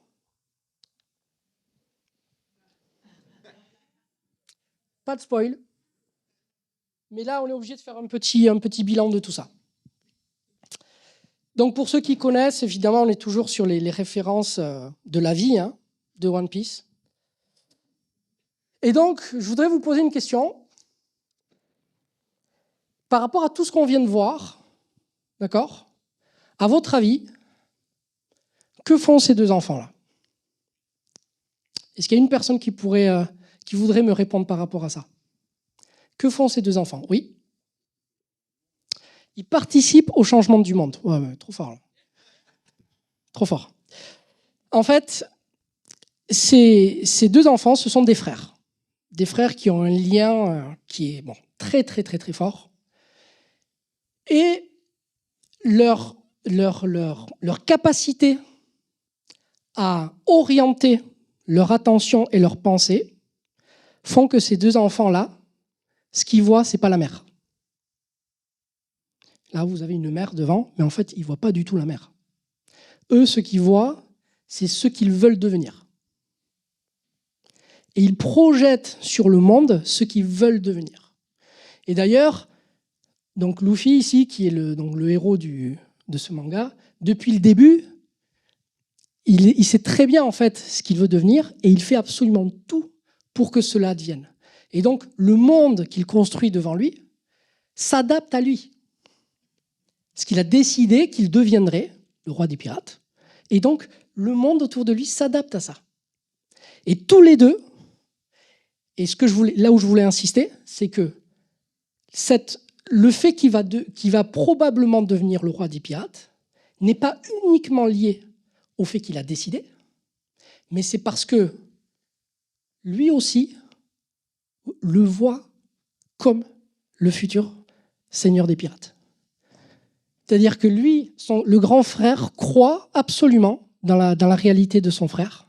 Et donc, ils vont tous les deux projeter cette réalité dans le monde. Et tout ce qui va se passer dans le manga, sans spoiler, c'est que la force, la puissance que développe ce personnage au travers son cœur va rallier énormément de gens autour de lui qui vont projeter à leur tour cette nouvelle réalité et vont lui permettre à ce que cette nouvelle réalité advienne. Et donc, ce qu'il faut vraiment comprendre par rapport à toutes ces études, c'est qu'il faut prendre l'habitude, il faut prendre vraiment l'habitude d'arriver à voir au-delà de ce que l'on arrive à juste regarder. D'accord ? Les choses se passent évidemment dans le subtil, ça on le sait bien, mais ce qui advient, ce qui est possible, parce qu'on parle du potentiel humain, d'accord ? C'est ce que nous autorisons à advenir. C'est de là que ça vient. Et la raison pour laquelle je vous ai autant embêté par l'histoire de la physique au début et que je vous ai endormi, c'est pour que vous compreniez que déjà là, il y a les prémices pour expliquer que le potentiel, ce n'est pas quelque chose qui existe en tant que tel. Le potentiel, il est là en fait. Il est ici, là. Il est dans le lien entre les deux. Et c'est le lien entre les deux qui projette dans la réalité ce qui est vraiment possible dans ce monde. D'accord? Donc, cette capacité à diriger sa pensée, à diriger son esprit, et surtout son esprit, mais à partir du cœur, pas à partir de son cerveau, c'est ça qui va déterminer la réalité dans laquelle nous vivons. Et si nous sommes plusieurs à le faire, la réalité sera d'autant plus forte que nous serons, pour le coup, nombreux. Alors, pardon? Ça a été vérifié, ça, dans la relation maître-élève. Oui. La disposition, en fait, de l'éducateur. Oui, absolument. Si je pense que Absolument. Absolument. Absolument. Mais ça s'observe dans toutes les relations humaines, ça s'observe. Dans toutes les relations humaines. Est-ce que j'ai un... Ah oui. Là, c'est mon... Là, alors là, c'est mon petit moment, là. C'est mon petit moment. Donc, je ne sais pas si je dois faire fermer les yeux ou pas, là. Bon, pour ceux qui le veulent, ceux qui ne sont pas encore arrivés à Onigashima, ils sauront. Vous fermez les yeux. Allez. Là, c'est un... Là...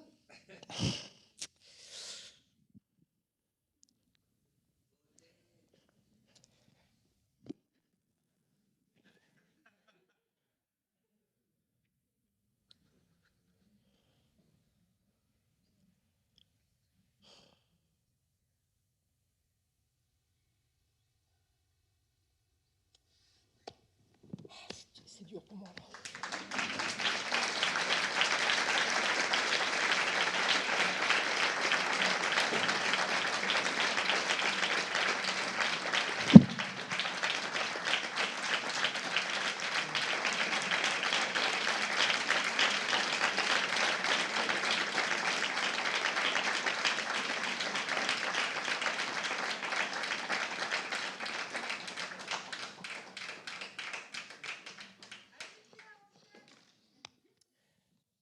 Ah, je suis désolé, excusez-moi. Allez.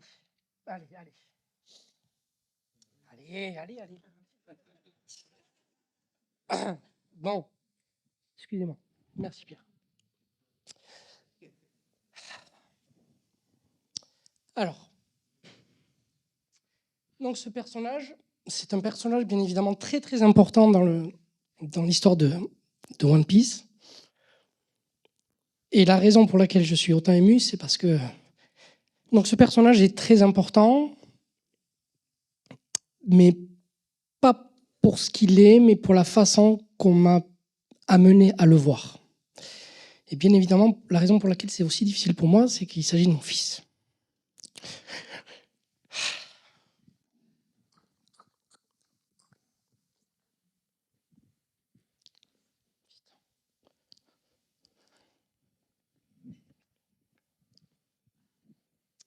Je vais y arriver. Allez, c'est bon. C'est bon.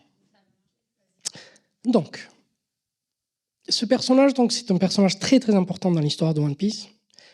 Et pour vous faire juste un petit schéma, donc moi j'ai cette figurine parce que je collectionne un petit peu les figurines.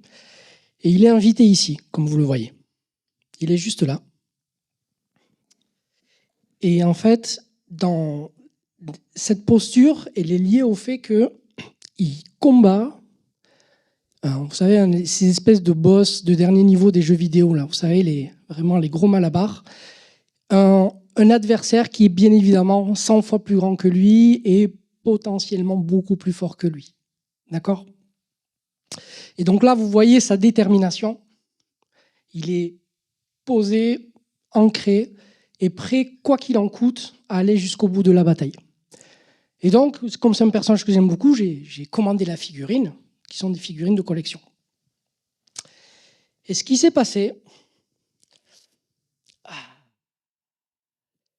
c'est que ma figurine est tombée. Ma figurine est tombée et elle s'est cassée. Je vous la montre ici. En fait, elle est comme ça, et le sabre qui est devant, ici, là, il est cassé. D'accord? Et donc, il lui manque un sabre. Et donc, évidemment, moi, je suis dévasté, parce que j'ai cassé mon objet de collection. Et voilà qu'arrive le sage parmi les sages. Mon fils arrive, et donc je lui explique ce qui se passe. Je lui explique, écoute, voilà, il est tombé, il n'a plus son sabre, et bon, il est cassé, quoi. Et là, il me répond, mais papa, regarde, il est encore plus incroyable. Il est encore plus incroyable parce que regarde son visage, regarde sa détermination. Déjà que l'adversaire semble être plus fort que lui, il a perdu un sabre et il est toujours aussi déterminé. Et là, j'ai pas su quoi dire en fait. Et cette capacité qu'il a et qu'ont les enfants en fait, de vous ramener à la force de perception que l'on a, parce que lui en fait, il a vraiment perçu ça avec le cœur. Il a ressenti par la détermination de l'image que l'énergie de ce personnage était toujours là et que peu importe les armes, peu importe qu'il ait un bras en moins, il est toujours là. Et ça lui donne encore plus de valeur. Ce qu'il me disait, attends, c'était facile, avant il faisait le malin parce qu'il avait 2 sabres. Mais là, qu'il continue à faire le malin comme ça alors qu'il n'en a qu'un, ton objet, il a encore plus de valeur. Et là, moi, j'ai vraiment eu une leçon pour intégrer tout ce dont je viens de vous parler en termes de potentiel. D'être capable de voir par rapport, non pas à ce que l'on voit visuellement, mais par rapport à ce que l'on ressent, je pense que c'est l'un des potentiels les plus puissants que l'humain puisse développer. Et c'est vrai que le fait d'être en contact comme ça, d'enfants qui peuvent nous reconnecter à ce qui est le plus essentiel en nous, c'est pour moi vraiment un cadeau inestimable. Donc voilà, donc je voulais lui rendre hommage aujourd'hui, encore une fois, parce que c'est grâce à lui que j'avance autant aussi.